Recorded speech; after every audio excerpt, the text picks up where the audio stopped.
Uniform కరెక్ట్గానే ఉంది. ఓకేనా? ఈ లైన్ నువ్వెందుకు వేసుకోలేదు యూనిఫామ్?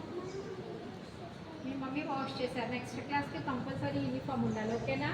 నెక్స్ట్ ఈ line where is your chunni?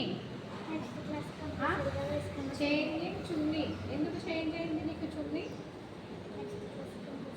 Okay. Where is your chunni? చున్నీ లేదు. కొనుక్కొని నెక్స్ట్ క్లాస్కి కంపల్సరీ చున్నీ వేసుకుని రావాలి. ఓకేనా? నెక్స్ట్ ఈ లైన్ ఓకే, ఈ లైన్ ఓకే. నెక్స్ట్ మీ ముగ్గురు అసలు యూనిఫామే లేదు.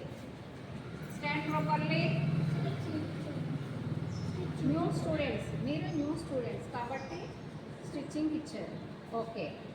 నువ్వు ఓల్డ్ స్టూడెంట్ అయినా యూనిఫామ్ వేసుకోలేదు. ఎందుకు?